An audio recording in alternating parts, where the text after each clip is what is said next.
Yo, what's going on, guys? Welcome back to the channel. Today we're going to be going over the best cards in the newest Yu-Gi-Oh set, the Dawn of Majesty booster set. So anyways, first off, keep in mind everything that I'm mentioning is at the moment of me making this video. Card prices can fluctuate daily, but nonetheless, let's go over the best cards. So in terms of the set right now, it's going for about $60. At least that's the current go rate for a booster box. So we're also factoring that in, and it's going to answer the question, is this set worth buying for you? Because everyone's, you know, looking for different things. So kicking it right off, we have the Starlight Rares. This is going to be the main highlight of this set.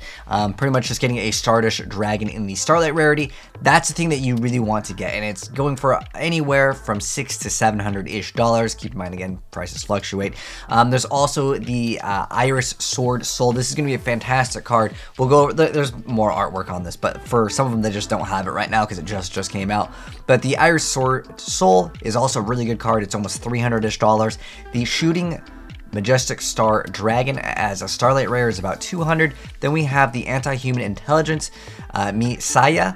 That's going to be about 130 bucks, and anywhere from, like, it was actually a 120. So sometimes, again, card prices can fluctuate even by the minute of me, like, you know, making this video. But in terms of, like, the Starlight Rares, sometimes those are kind of outliers in a set. This is going to be for the core set. So Alubur, the Jester of Despia, is actually basically the main chase card, and it's not even priced at the point where if you pull this, you would be making a profit. So in order to make a profit off of this, you'd basically have to be pulling the two of the best secret rares out of here, and that's the only way you'll be able to kind of make back your $60 in this set. So we have a Ready Fusion at about almost 30 bucks, so 25 to 30-ish dollars, and the Alubur, the Jester of Despia. So you'd have to be basically pulling two of these to get back your 60 bucks. But nonetheless, this is a fantastic card that lets you add a branded spell/trap, and the Despia archetype is actually looking pretty good even going forward into the next few formats, as well as potentially if they get any other support. This deck is actually not so bad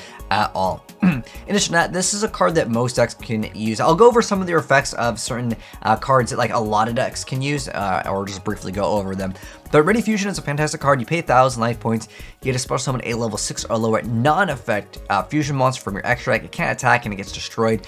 The most important thing with this is a lot of times you're bringing out a tuner. There's a lot of different decks that can make great use out of just one extender if they can get a tuner. And this is instant access to a tuner, which is fantastic. Even the new fairy stuff will be using multiple copies of Ready Fusion because they can wombo combo really hard with this card.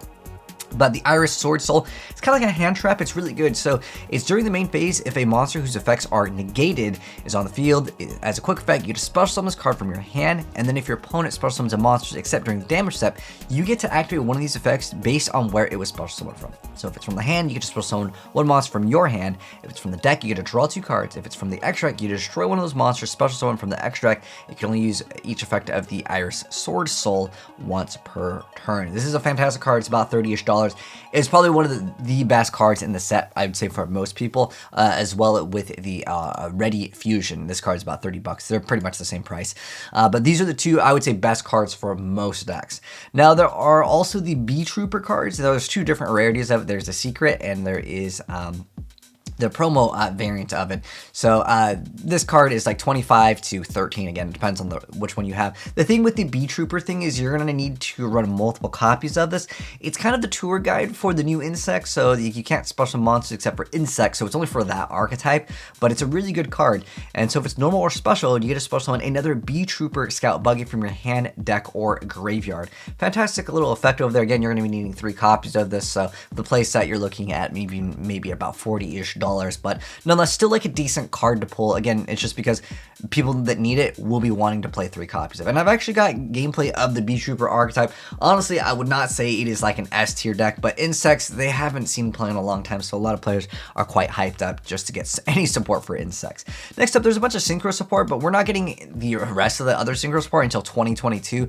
So a lot of people are excited that synchros are getting some support here with the Stardust Synchron. There's a new little like machine tuner over here, lets you tribute a monster and special summon this card, but then it gets banished when it leaves the field. It's a fantastic card for the archetype. It's 20 bucks, but again, I don't see synchros being really good until 2022, at least in like physical card form, which is, you know, the whole point of going over a new Yu-Gi-Oh set. If people want to know, you know, is it worth picking up? I would say for the synchro stuff, I mean, unless you want to play like a really watered down version of it, because again, the better support's coming out not till next year, you might just kind of hold off and just wait till the prices drop. Because keep in mind, a lot of times when the new set like just drops, the prices are kind of high and then they slowly start to dwindle and then they'll go back up. It kind of depends on if they are going to be printing, you know, how many of these are being printed out as well, and how well this set actually sells. There's also Synchro Overtake. It's sitting at around $13, but a lot of these cards that you'll be playing are, again, there's support for things that are coming later down the line than this one. Lets you reveal a synchro monster in your extract. You choose one of the materials who's listed on, and you can special summon it from your deck or graveyard. But you can't special summon monsters from the extract the turn you activate, except for synchro monsters, so that ruins a lot of the Hockey Fibrax and a lot of the other crazier combos that you can do with it. But it's still an okay card at the end of the day, and that's another secret rare variant. And there's also the Shooting Majestic Star Dragon over here. So this one is about 10 bucks ish. It's, again, like, I know I'm mentioning it several times, but like the better stuff's coming out later. I would rather just wait or buy the singles versus buying the booster boxes. And is this set like really worth investing into? For me, with the two best cards needing to be pulled just to even break even, unless you get a Starlight Rare, which is always like an outlier for these types of data, I would say it's better just to actually invest into the singles. And then we have also Arrive in Light. Again, more synchro support. It's only $5. It can easily drop down to like a few dollars, but nonetheless, it's not like a very insane chase card, but it's another like secret rare out of the set. There's other secret rares are like a couple bucks. This card's actually pretty decent, and like I said, I want to go over some of the effects of the cards that you guys need to be ready for. So this card is good for its Pendulum Effect. Yeah, you can use it for the other effect, but its Pendulum Effect is any card sent to the graveyard is banished instead, except for monster cards, which is interesting because we have like other cards where it's like only monsters get banished, but this one is any other card. So you could still run it in a deck that you need your monsters in the graveyard, but maybe you're playing against Sky Strikers or an archetype that doesn't want Eldritch, any card that like you don't want them to hit the graveyard to get the banished effect. Like, it's a good side deck card at the end of the day. So this is an awesome card that I think it could rise up in price depending on, you know, what format it's in, and a lot of people want to side deck it, but a good card nonetheless, even though the price might not be that insane. There's a lot of Gizmek stuff coming out over here. I mean, this secret rare is only a couple bucks, but all Gizmeks, because I'm mentioning some of the other archetypes coming out that are being introduced over here. Gizmek, I haven't really seen it see any play. Do I consider them like an insane archetype or underrated one? I would say no, not really. They're not, at least from my POV, I don't think that they are good enough to compete with the meta, not even as like kind of like a rogue deck. There are a few good Gizmek cards, but not as a full complete like Gizmek deck. But yeah, the cards are only a couple bucks. The Dramaturge of Despia is another fantastic card over here.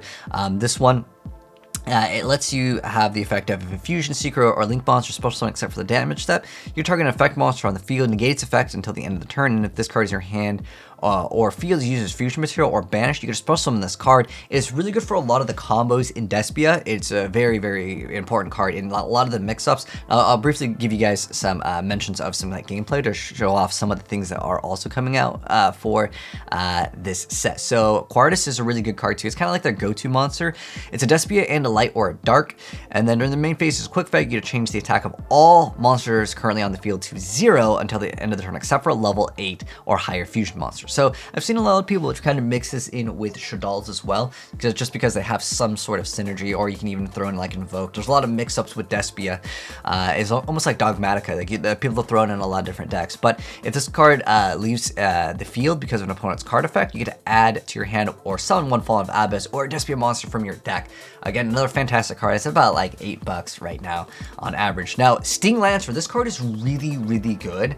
It's kind of more conditional to insects, although if you're playing a deck that can like just run something for insects, this card's pretty cool. So it's during the main phase, as a quick effect, you get to target one insect monster in your graveyard and one monster in your opponent's graveyard, and you get to special summon this card from your hand, and then if you do, place the targeted monster on the bottoms of the deck, and if this card is normal or special, you get to add a Beetrooper spell / trap from your deck to your hand, which is usually the card that lets you negate stuff. The whole Beetrooper archetype is really weak, I'm gonna be honest. But again, it's just that people are excited about it. But I'm just mentioning some of the other archetypes. If you guys want to see gameplay of Beetrooper, I'll pin that down below. But your end turn board, you can make like a boss monster that's immune to things, but it still has 3,000 attack. You can boost its attack up, but then it loses its like boss monster immunities. But you'll be going for Sting Lancer a lot, so that is a pretty important card to mention.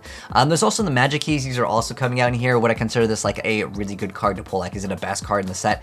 It's more so I'm just kind of mentioning the other things coming out in here, other than just like the most expensive cards out of the set, because we kind of covered most of those anyways. But if you guys want to see Magikeys, they're actually okay. You can open up pretty insane. Again, I'll link the video fully down below, but it's an archetype where you can mix it in with the Drytrons. There's a lot of different engines that you can mix it with, but it's not what I would consider like an insanely expensive archetype in terms of it being like really powerful as well. It's kind of like you can do some pretty insane stuff with it. Granted, you got to open a good. Your opponent's got to have no hand traps. It's kind of like one of those decks.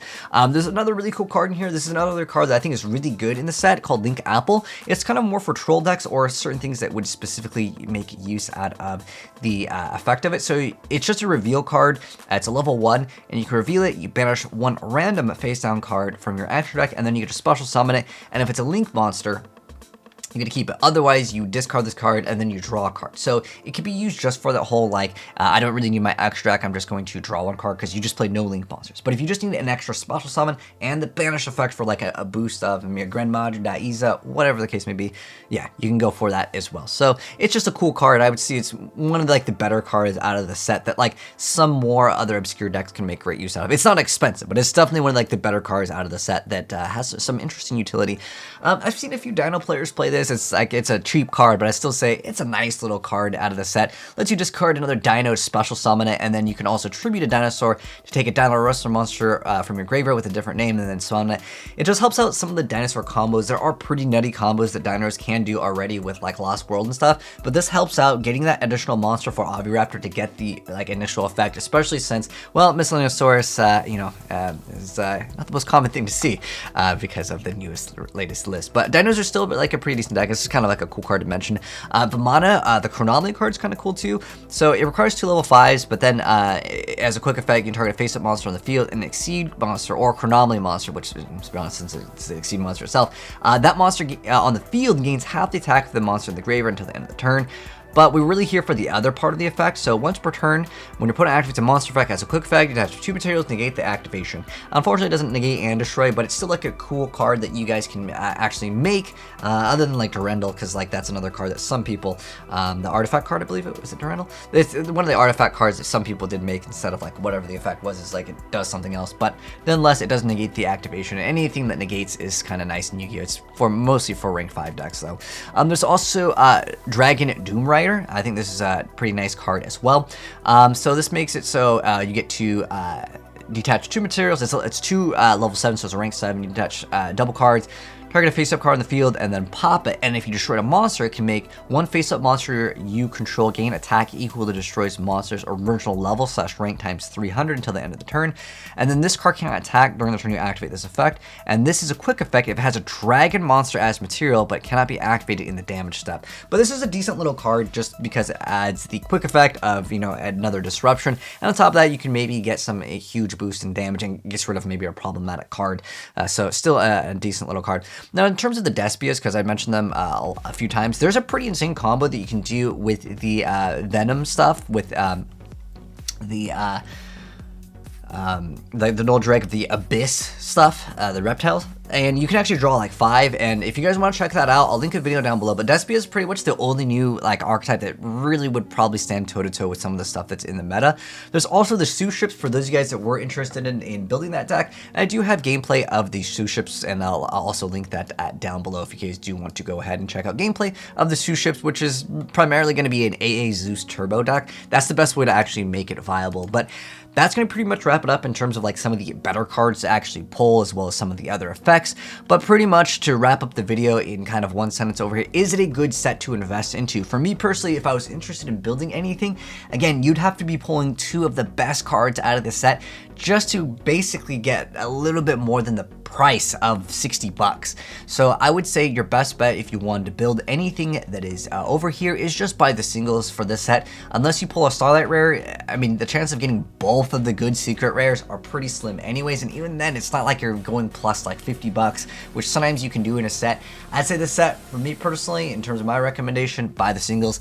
Unless you're pulling a Starlight Rare, you're probably going to go minus. But like if you start adding up all the cards, you know, depending on your luck, if a few $2 cards here and there adds up for you and you just like opening up packs, hey, do what you want to do. But I would say I'd wait for the singles. But anyways, thanks for tuning, guys. If you enjoyed the video, drop a like on it. If you felt like there's any info that I missed out on other really great, fantastic cards, doesn't always have to be an expensive card, because I did go over some of like these smaller cards that I thought were kind of okay, that maybe were like only $1 or $2 from this set. But also there's some Musica cards, but that's like the whole archetype is way too rough. I didn't even feel like it was worthy of mentioning, but it's another newer archetype that is coming out, and most of the cards in this entire set are like subpar, under 50 cents for the most part. But anyways, that's gonna wrap it up. But if you're new here and do want to see more new Yu-Gi-Oh sets and like the best cards coming out in the sets in the future, make sure you guys are subscribed with the bell notification on, and you'll definitely see more very soon. But take care, and I'll catch you guys in the next video, and I'm out. Peace.